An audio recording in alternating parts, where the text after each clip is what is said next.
Today, consecrate this place. A few days ago, consecrate another place. A few days later, have to go and consecrate another place. And then, me being me, I said, you know what we should do? We should just get a helicopter, and then a couple of us like go up into the sky, right? And one time, one shot, consecrate the whole Singapore. And it should, I mean, as good as all our religions are, it should be good for eternity consecration. Then you don't need to do so many consecration. Yeah, but I guess that will kill off the competition, you know, kill the market. Yeah, he didn't exactly look amused. I can't remember whether I told him the second part. The second part of the conversation probably happened in my mind, which was, or maybe I did tell him, that's why he didn't look so amused. Because in my mind, I was thinking like, almost all religion purport their divinity to be all omnipresent, yeah, and omnipotent and so on. So in which case then, why is there a need to do consecration? Yeah, if divine beings are everywhere, then everywhere is holy. In which case then, nothing to consecrate, isn't it? Yeah, but in the case of Buddhism, we don't have such a concept. Yeah, and to take it one step further, this is what I would share during these blessing ceremonies. I say, typically we think we're purifying the place, but if you really think about it, places, things are non-sentient, without mind. Yeah. So in this room itself, whether today we have a Dharma discussion, we have chanting or not, or in some cases like 3 or 4 weeks ago, or several weeks ago, we have the lunch gathering, or in some cases they may have maybe what's the game, the bingo, is it? No, you know the one that shout out a number. Bingo. Yeah, or whatever. The room don't care. Yeah, the room don't get affected. The room wouldn't get upset or happy, regardless of what you do inside. For that matter, you smash the window, the room doesn't respond. So the room, because it doesn't have mind, cannot and is incapable of being happy or sad. And as a result, incapable of purity or impurity, wholesomeness or unwholesomeness. In which case then, what is there to purify? Purification is always about the mind, yeah, always about sentient beings. And so that's why during some of this blessing ceremony, I would always insist that the inhabitants or those who use the place, in some cases, officers, I would usually insist that majority of the staff should be present, yeah. And then I would do some sharing about what makes the place so-called holy. Yeah. It is only when the people within this compound is as pure as it gets, then the place is as pure as the inhabitants. So I would look at it this way. When we go around chanting great compassionate mantra, sprinkling water, it is to plant a memory, to imprint a memory into those who partake in this ceremony. And it is with this mindset that in future when they stay there, as they stay there, they will have this memory of this wholesome activity. But then as wholesome as it is, we are not enlightened, and staying together sometimes there's friction. It is the hope that when they do have friction, because they are within this compound, even when they have friction, they may, because of that place, of that activity that happened before, be reminded of the pure activity. And then, instead of connecting with the conflict, they may connect with that wholesome practice and be able to have that right frame of mind, that mindfulness, if you will, and say, you know what, let me just take a step back. And in that way, it is a blessing. Yeah. That's how house blessing works. It works only as much as the inhabitants connect with the teaching. Yeah. Because if some monk, or the Buddha for that matter, can simply do some incantation, chanting, and sprinkle some water, and then make it pure, then that goes against the teachings or the principle of dependent arising existence. Then it means that the Buddha or the monk can determine against everybody's will to make you pure. And if I can do that, I would have just, like, snap my finger, pure, pure, pure. And you know what I'll do? I'll snap it 3 times just for good measure. and then you know what happened when we finish at about 3+4 and you leave, and someone smashed into your car, and you have this impulse that you want to get angry, and you're like, but somehow I can't get angry. It'll be like when you're having a dream and you want to punch someone and you somehow cannot punch, You ever had that kind of a dream? Yeah, but that will make life quite scary, isn't it? And life doesn't happen that way. Yeah. So Buddhist blessing, Buddhist view towards blessing is not this, but it's more the former. Let's get on. Let me see. Left side, I think everybody have their season parking coupon. How about right? Anybody? Left side? All the season parking holder. Okay. Right side. Right side. Right side. Hello. Hi. Yes. Yeah. Tell us your name and how you got to know about this group cultivation. Me? Yep. Comment tu t'appelles? My name is Jenny. Hi. My friend Sarah from here. Ah. Welcome, welcome. Nice.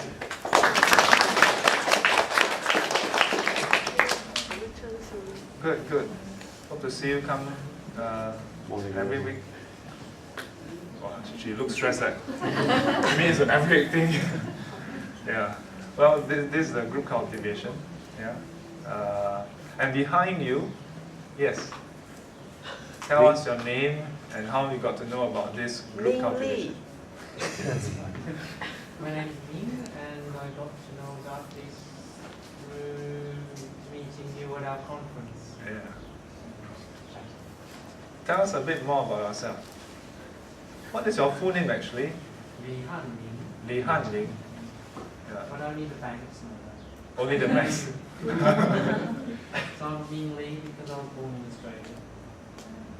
And I'm on my way to Germany. Right. Yeah. So this is the group that we spoke of the other day when we met for lunch. Yeah. I met Ming Li at the UXSG conference. That was almost a month ago already. Yeah, 10th of September. Yeah, yeah. 8, 9, 10. I wasn't around on the 8 and 9. Something else. Yeah, definitely on the 10th. 10 was the last day, right? I think 10th was a speaker's day. Oh, or was it 9? Yeah. Was it the I 9th? gave the keynote. Closing keynote. Yeah, I gave the closing keynote. Yeah. Yeah, welcome, welcome.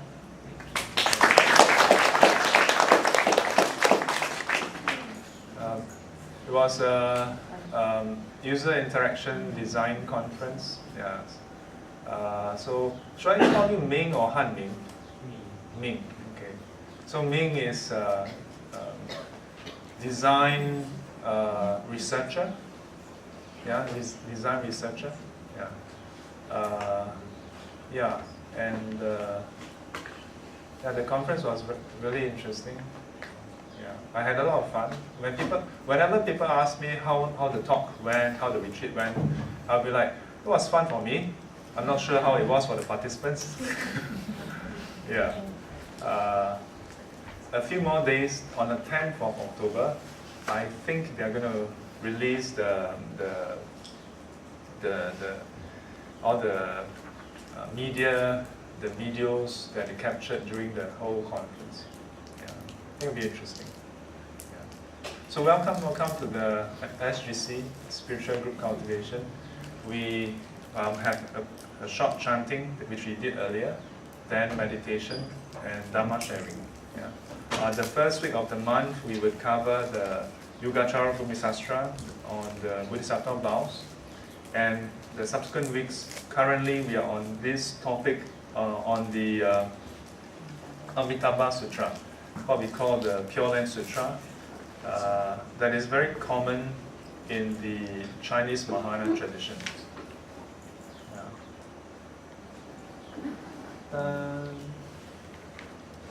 Yes, so this is the sutra. So where did we stop? We stopped here. We last covered up to this point.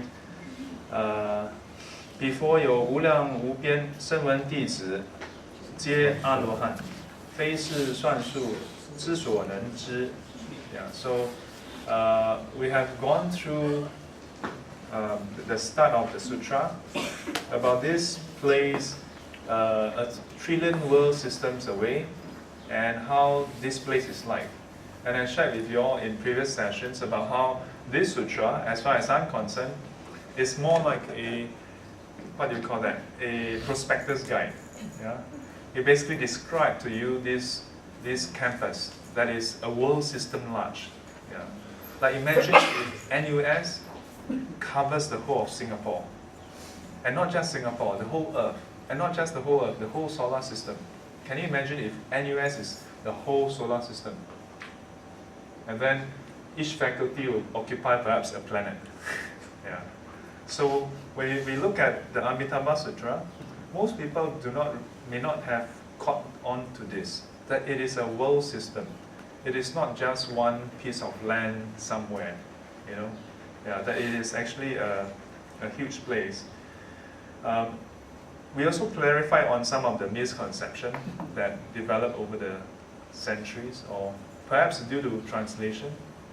Sometimes it's known as the Western paradise. Yeah.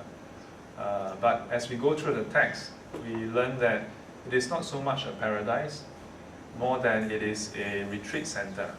It is a training center. It is like a university for Buddhas to be. Yeah. So as we went through the text, we come to this point where the Buddha explained how in this place there are different faculty members, there are different students as well, and among them there are Sravaka disciples. Yeah. Sravaka disciples are usually thought of to be apart from the Bodhisattvas. But here in this Pure Land, it states that no, there are Sravaka disciples there as well. Shravakas are welcome there as well, to learn and practice together. Yeah? And beyond that, there are even Arahants. Yeah? And then today, here it says, 诸菩萨众以复如是, that there are also Bodhisattvas there. Yeah? There are also Bodhisattvas there.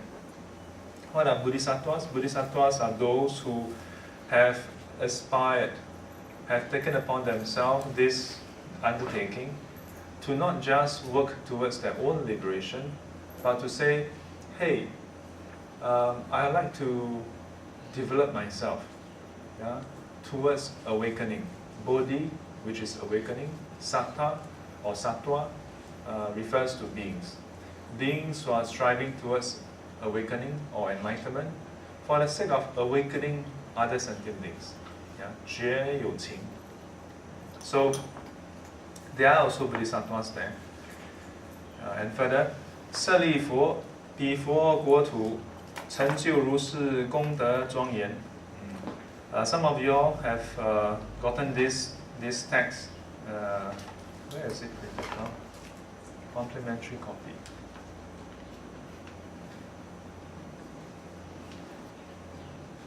This actually has English translation below. Yeah, can be quite helpful, I guess. Yeah, so this whole place, yeah, is accomplished through the merits and the vows of none other than Amitābha Buddha. Yeah, Amitābha Buddha. 又舍利弗，极乐国土众生生者，皆是阿比跋致，其中多有一生不住。So here, all those beings who are born there, there are certain qualities about them. Yeah. Again, I draw the parallel to local universities. If you enter NUS or NTU, you're not guaranteed to graduate. You may drop out. Yeah, you may drop out. Yeah. So in comparison, this Pure Land, whoever entered this training center will not drop out. You're guaranteed, guaranteed to graduate as a Buddha. Of course, your knowledge may vary. Yeah. If you are good enough, you may attain Buddhahood very swiftly. But if you are borderline case, yeah, if you belong to the borderline category, then it may take a long, long time. So there's this joke about how if you kind of waver, but somehow you got there, it'd be like hell, you know. Yeah. But of course, those who do qualify there must have had very strong resolve, yeah, and determination. And so once you're there, all the conditions that are most conducive for attaining Buddhahood. Yeah. So this 皆是阿比巴字 Avawatyas. Yeah, so the sub-explanation is once beings are born in Sukhavati. Sukhavati is this Pure Land, the name of this Pure Land. Yeah, will never return to samsara of the Saha worlds. When we say they will never return, it is not that they cannot return. It is that only when they have reached a certain point of cultivation or when they have attained Buddhahood. Can someone tell me if there's another place within samsara that has the same attribute? Are there places where beings once reborn there do not return as a human being in samsara again? Abhirati? Huh? Abhirati, Pure Land, what showed you? Besides the Pure Land? Also starts with pure.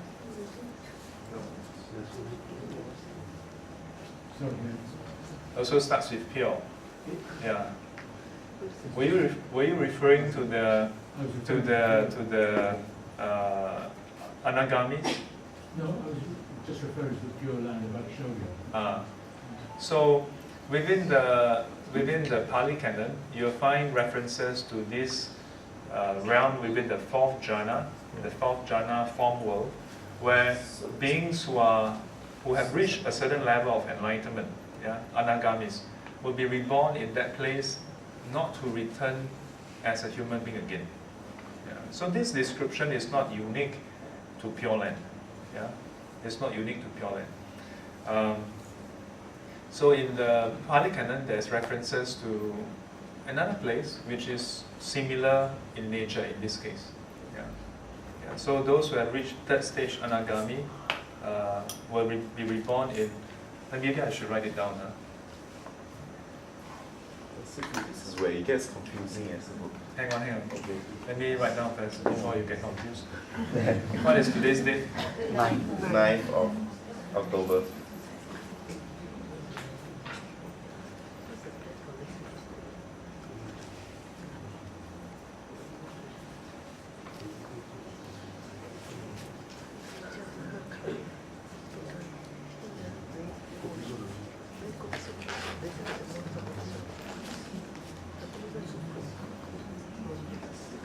Wu Jing Ju Tian.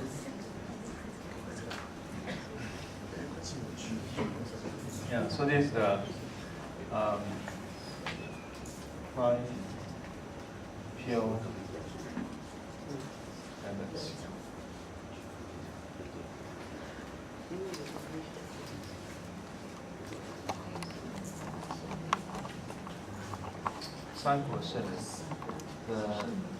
The stage.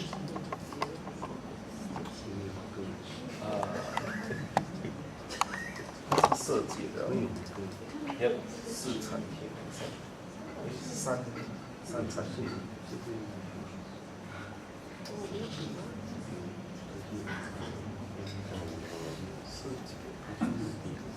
四禅天。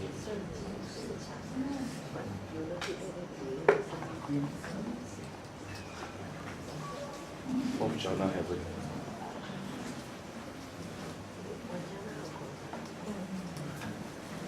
So this place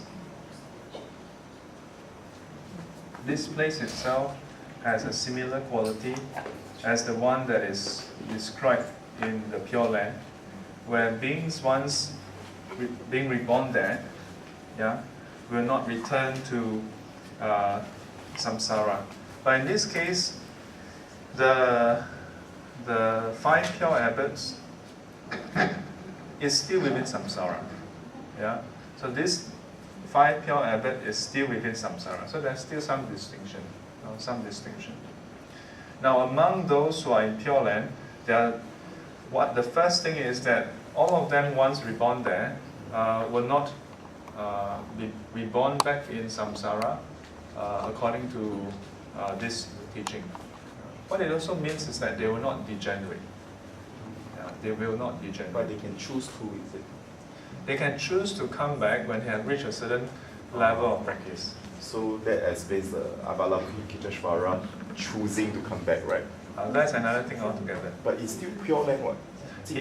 Yeah, but Avalokiteshvara Bodhisattva is actually a very high level Bodhisattva already. Okay. Yeah, it's not like you and me. No, I'm even comparing to beings at Pure Lands. So if they are practicing it when they say they cannot come back. Avalokiteshvara Bodhisattva is a totally different league altogether. He's there as an instructor, not as a undergrad. Yeah, so professors, they can go any other universities, but undergrads you have to apply for transfer as exchange student. But the bodhisattvas who are residing in Pure Lands, if they want to be bodhisattvas, they still have to deliver back sentient beings in samsara, right? So wouldn't they choose to be reborn in the, let's say, the human realm or like our world system in order to deliver the sentient beings? Or else how to practice? Yeah. So ultimately, yes, they will reach a point where they are suitable to be back in samsara, but when they're back, then they would be ready to actually teach, yeah, and not get sucked into the whole cycle. I see. Yeah. Now then, among them, there's a certain category called the Eka Jati. Jati means birth. Eka is one. Yeah. So when I was in Sri Lanka, I was sharing with those who went to Sri Lanka on a retreat with me.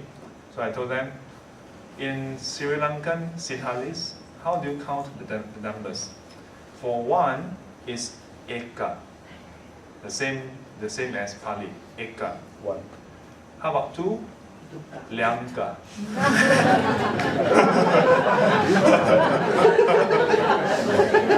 Till now, I still don't know is it true or not. No, it's a joke, it's a joke. Eka, Liangka, Sangka. This is a joke. For the records, this is a joke. Yes. Okay.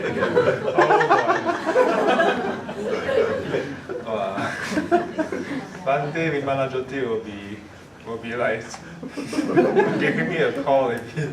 Yeah, I went through a formal Pali class in Buddhist library when Bhante Vimalajoti conducted the class. Or if you hear me say Eka, Liangka, No. So here refers to those Buddhas, those Bodhisattvas that is awaiting the final birth, yeah, to be reborn as a Buddha. Yeah. So there are those beings who have reached this stage as well. Yeah. And in a way, waiting for that posting. Yeah. So expectant Buddhas who will attain Buddhahood in their next rebirth. So this is the description of like both the faculty members and the cohort. Yeah.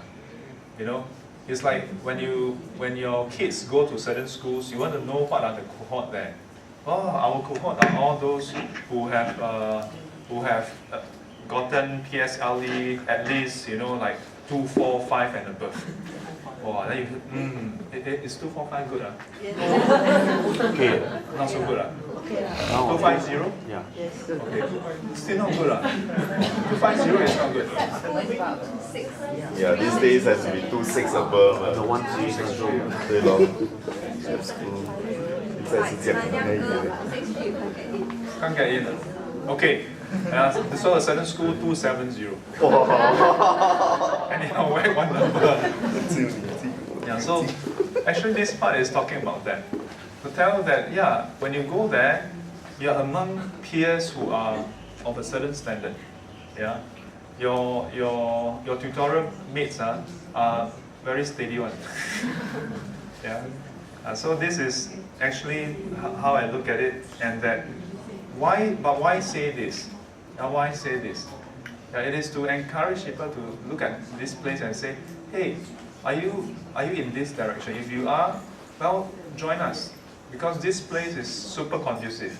Yeah, super conducive. And if you have any questions, if you have any, you need any guidance, you're among those who are on the path. Yeah. But how about Tusita? I know Tusita is where the future Buddha is. Well, Tushita is another place. Oh, Yeah. then It's saying that in this place is also another place. There are a lot of worlds. In Buddhism, there are so many worlds. But then the future Buddhas, they are. How come? But I thought for like, because Maitreya is in Tusita because he is the one who is. For this world system, this one is a trillion world systems away. Yeah, Okay. yeah. So 师傅，兜率天 is still in 欲都算界天，都算天。斗率天 not all Yeah, 斗率天 yes. 斗率天 is still in 欲界 right Yes. sensual realm not even Yes. form realm right No. okay thank Yeah. you 师傅 So the Buddhist worldview is super massive, humongous. Right. Yeah, 3000大千世界. Yeah, bigger than this universe yeah. So let's take a closer look. 其数甚多，非是算数，所能知之. Yeah. So likewise, the numbers of beings who have reached this stage is so huge. Yeah, so huge that it cannot be figured through arithmetic. Yeah, huge number. Yeah. 但可以无量无边，阿僧祇说. Yeah, so the only way to express this is to say that it's infinite and countless asamkheyas. Yeah, so this asamkheyas is basically super huge. Gargantus, huge numbers. It's like a Googleplex, huge number. Yeah. I think last week or one of the session, Chinese, one, one 是起头难. The word one, it is not just 10,000. It is a symbolic expression to refer to all things. Yeah. So the Indians, they have a slightly different way of saying that. So they basically use some expression that points to a huge number and say, yeah, that's a huge number. Don't bother about the specific. It's so huge, pointless to go into specifics. Yeah. In English, we call it uncountables. Yeah. So how many stars are there? Of course, physicists will tell you there's how many. They estimate how many trillion, stars. Yeah. So, 舍利弗, referring to the Buddha's chief disciple. Yeah. 众生闻者应当发愿，愿生彼国，所以者何? Yeah. So here, after all the description. We want to zoom in a bit because it's very small. Oh, kind of small, huh? Maybe. So 可以把这个放下吗？ You Yeah, I know.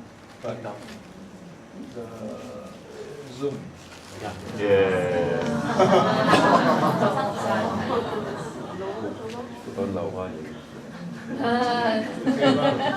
Is this better? why? Oh yeah, this is here. Okay. Is it clear? Yes. Okay, how about if I zoom in a bit more? Yes. Yeah.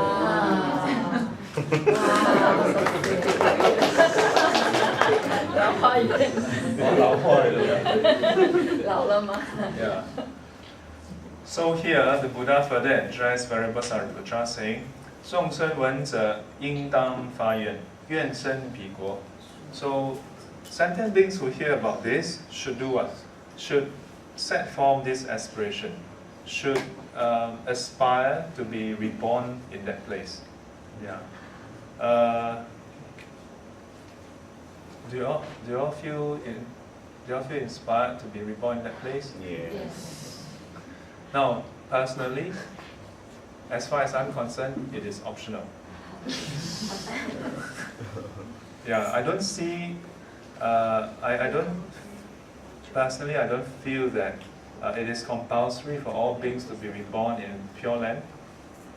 As much as in the Chinese Mahayana tradition, it is almost like a de facto status quo thing that everybody, why not? Of course, you should be reborn there. Yeah.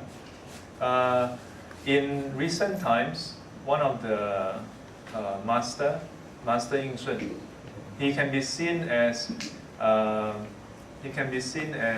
one of the most prolific master who has prolific writer. Yeah, he can be seen as a Tripitaka master. Yeah, Master Ying Sun. He passed away a few years ago, and this is what I heard about him. That when students consult him on certain texts or certain teachings, he will listen to their question. Yeah, when he was teaching in Fuyan, he will listen to their questions and then he will reply them. The answer to your question can be found in the Chinese Tripitaka under this chapter, this section, and if you refer to this sub-page on the left-hand corner, the second to the fifth paragraph, that is the answer. It may sound incredulous, yeah, but this is not just from one or two persons. Many people have mentioned about this. Didactic memory. Yeah. Yeah. I went through his biography a bit, and in his early days, he spent 4 years when he was still in China, 4 years in one center in the Dharma Hall. Yeah. So in all Chinese monastery, typically would have like the bell hall, the drum hall, 钟楼鼓楼, and then there will be one hall where they place all the sutras. Yeah. For the more established one, they will have the full Tripitaka. Yeah, 藏经阁. Yeah, 藏经阁. The Dharma hall or the Sutra hall. Yeah. And in the early days, you don't anyhow suka. It's not a library, you know. You must have the approval of the abbot to enter the hall. Yeah. And why? Because in those days, it is not easy to have access to the teachings. And in those early days, the teachings are not like so easily reproduced. So access must be controlled, because otherwise it is damaged. Yeah, repeated exposure, you will inevitably damage it. Yeah, and if it's damaged, then we're going to get a copy. You can't just go online and download, you know. Yeah. So access to the teachings were controlled in a way, and on the other hand, it is so that those who have access to it are only those who have the so-called propensity for understanding. Yeah. And it is said that typically those who enter the hall would then spend years just residing inside the hall. They don't come out. Yeah. Much like if you were to go to some monastery where they have a meditation hall, they eat, if I can put it bluntly, eat, shit, sleep inside. Yeah.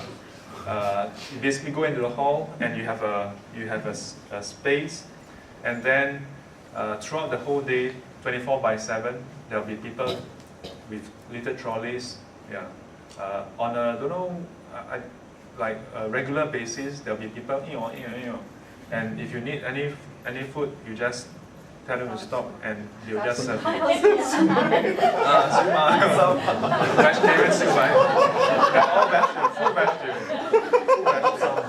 Yeah. I haven't had the experience of going to any of this meditation center before, but there are some who have ever been ordained in such centers, and they share with me that, yeah, you want to eat a whole day, you just go to a meditation hall. Yeah, they serve you free flow throughout the whole day. Sounds like casino.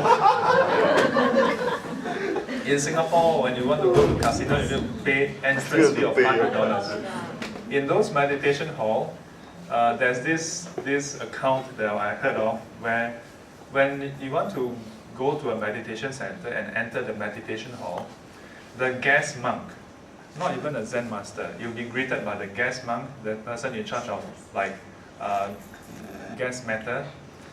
He will basically invite you to take a seat, and then he will light an incense and he will stick it into the burner. No conversation. He won't ask you anything. He will invite you to sit. And now it's blowing down again. Can you not let it blow down? Off it. Huh? Yeah, it's moving. Cool.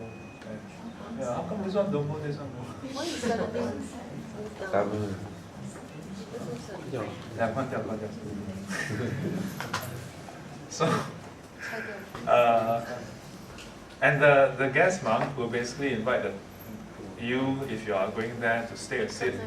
And he's a guest monk, he's not like a Zen master, no? And he will sit up cross-legged and he will just meditate with you. Yeah, and the incense will last 1.5 hours. Yeah, only if you can sit through without moving for 1.5 hours will he even have the first word with you. So it is said that if you cannot last the 1.5 hours before he finish, you better just do 3 prostration and leave yourself. Yeah. One may think that, well, why set the bar so high? Because it is said that within China, as much as there are a lot of temples, there are a lot of people who will want to come to the temple and sort of like just hang around, So for those who come into the center, they want to make sure that these are serious practitioners. Yeah, not any Tom, Dick, and Harry come in, because if you just let anybody come in, then can you imagine, serious meditators sitting, then the rest catch Pokemon.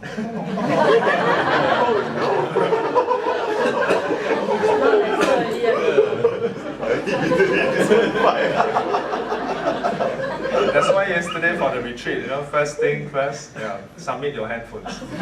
Oh, lucky I didn't go. Oh, yeah, man. An iPad. No, but the thing is that when we ended, most people don't want to take their phones. Yeah, a lot of them totally forgot about their phone. We had to announce and call them back. Yeah.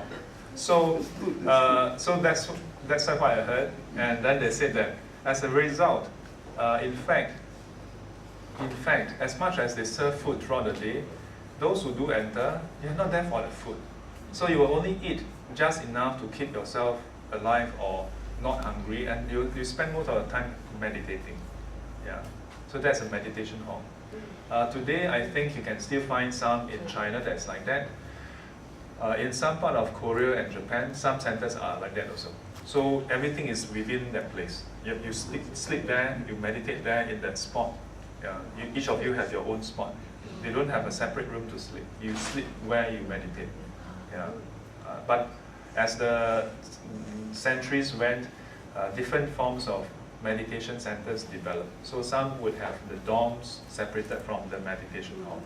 In the past, there were some that is multifunctional. Yeah, same place, you sit, you sleep, you eat there. I don't think they shit inside there. they probably have, challenging. We're waiting somebody next door shitting. Yeah. It'd be challenging to say the least. Yeah.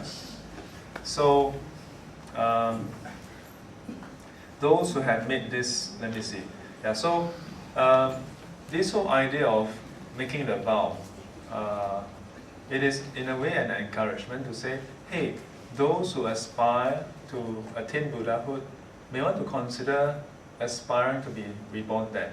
Because that place, now if you consider the positioning of the text, before this was a description of the place, description of the qualities of the facilities, then the faculty members, then the cohort. And by then you should be convinced or not. Yeah? That should be sufficient for you to make up your mind. Yeah. Then the Buddha add in one more word saying, hey, those who hear of this should, make that aspiration, make that vow to be reborn there. Yeah. But I mentioned about Master Yin Shun for a reason, because while he learned the whole Tripitaka, his personal vow is he wants to be reborn back in samsara again, in the Saha world. Yeah. That's his personal vow. Yeah, there are many who aspire to be reborn in Pure Land. To me, whichever place you are reborn in, we should aspire to learn the Dharma. We should aspire to learn the Dharma. But why should one aspire to be born there? Here it says, 愿生彼国，所以者, why? Why make such a vow? Yeah? 所以者, 得与如是诸上善人聚会一处. This is the reason. This is the reason. You get to be with those who has the PSLE score of 270 and above. Yeah. When you enter, all of them are, virtuous beings. Yeah, virtuous ones. Yeah.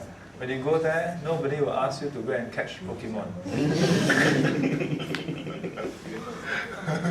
Nobody will ask you to go and karaoke.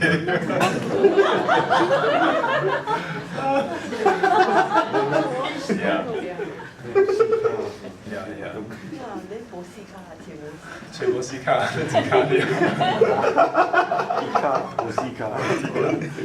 Yeah.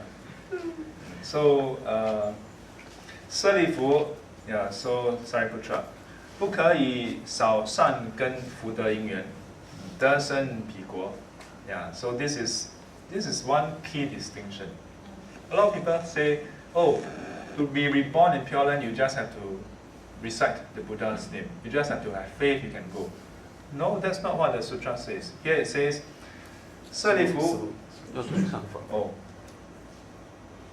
舍利弗, 不可以少善根福德因缘，得生彼国。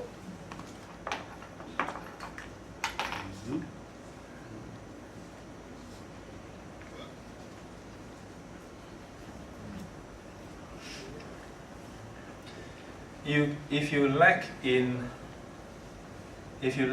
the wholesome roots, yeah. In other words, you didn't cultivate enough. There's no way for you to be reborn in Pure Land. Yeah? If you have not cultivated enough merits or wholesome roots, yeah, and you just think, I want to be reborn there, cannot be done. Yeah? It's just like just now you mentioned about Nanyang girls having 262. Is it 262? 3 not enough. 263. 263 cannot enter. Yeah, this is Singapore, man. Oh, this is Singapore now, man. So you can say this as, 不可少 265 得生 as 那个 Nanyang. Yeah. Yeah. So there are certain criteria here.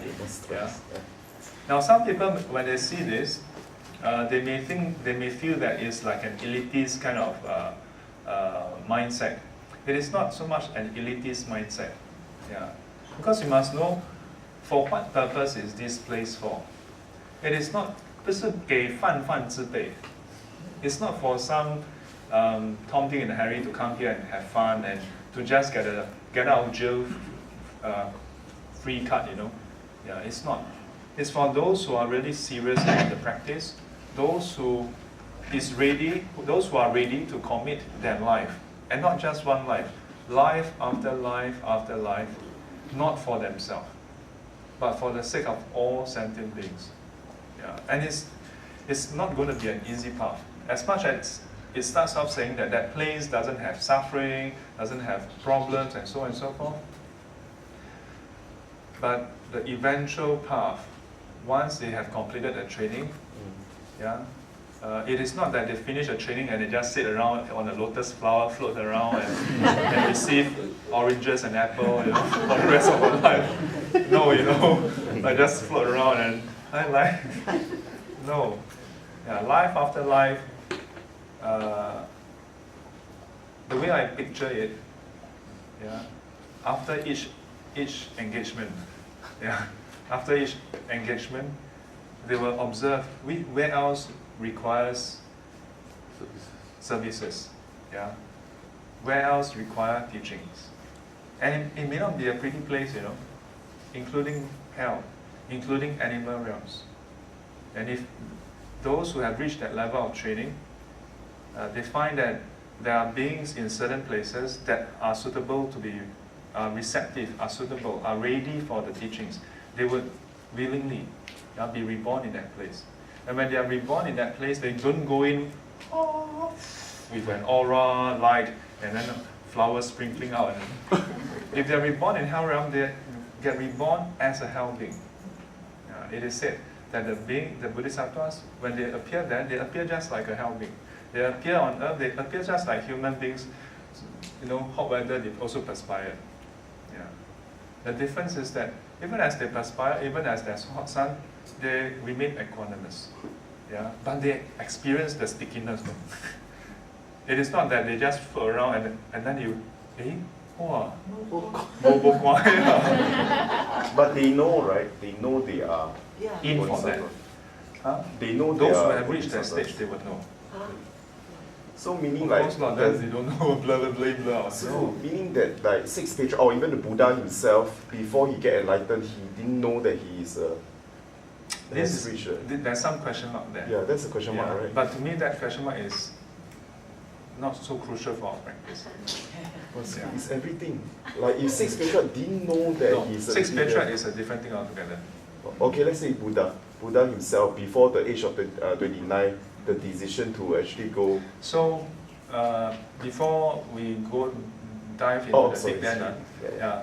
So the context is, are all bodhisattvas fully aware, yeah, of themselves being a bodhisattva? Yeah. This is a common question, and there are a few reasons why people have this question.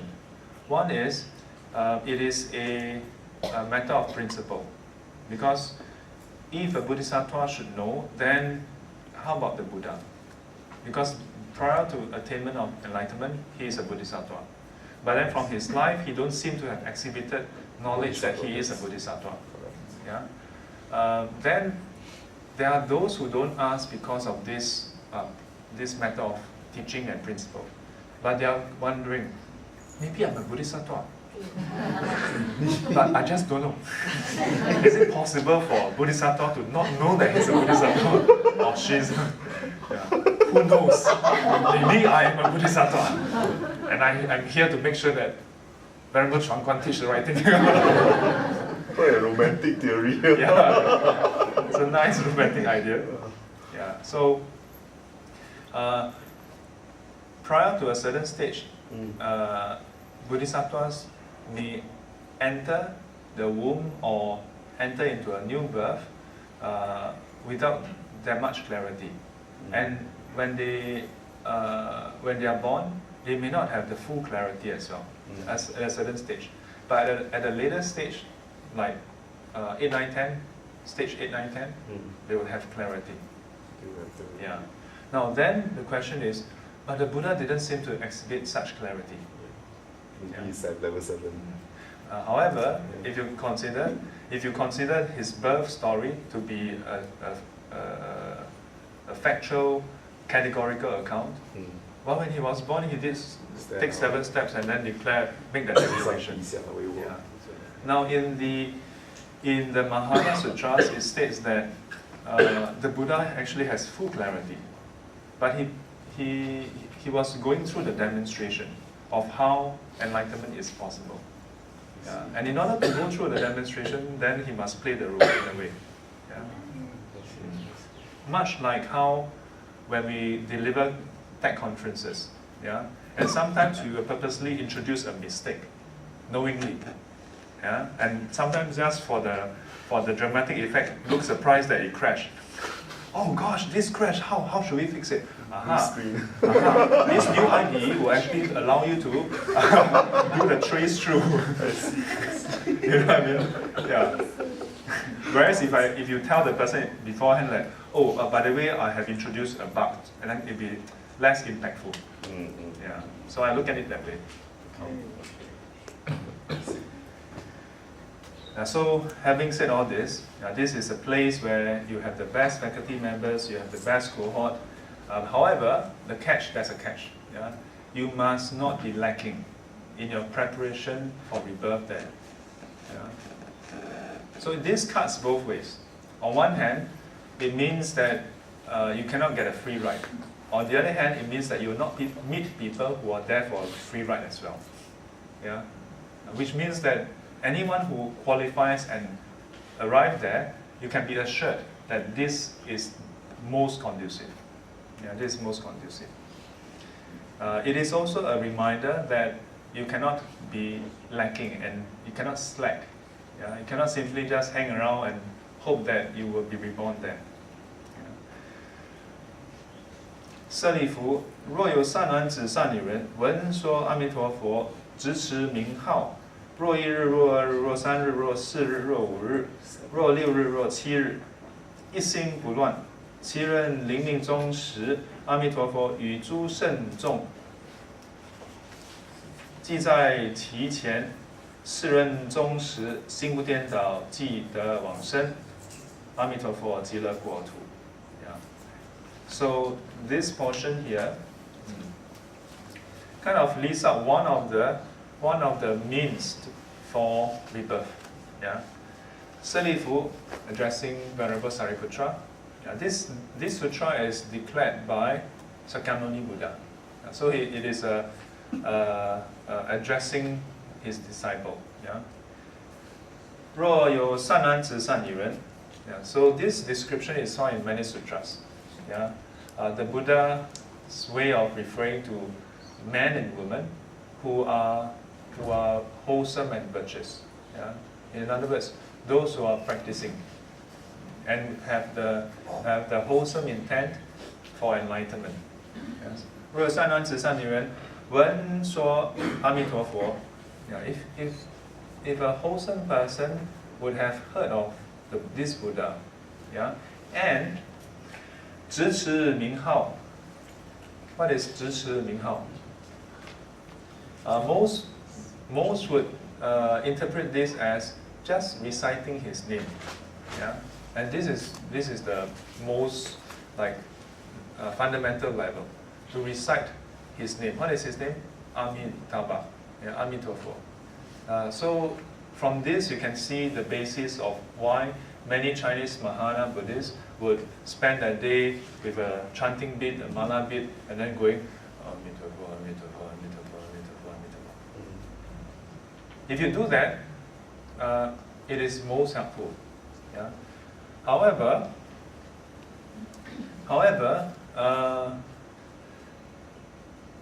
one may then ask further, what is the impact, what is the purpose of doing that? Yeah? What is the purpose of doing that? If you look at the standard puja for this Pure Land Sutra, you'll find that at the end there will be this series of verses, yeah, 赞佛偈, yeah, 弥陀赞, in praise of Amitābha Buddha, where it goes through different qualities of his and it mentions about the 48 vows, which can be found in another sutra, yeah, that describes them in detail.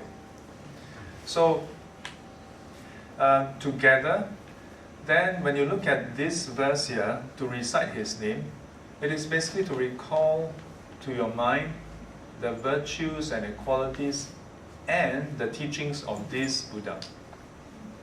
And by recalling these qualities, these teachings, then it is a call to action. The call to action is not simply just to recite the name, but to cultivate accordingly.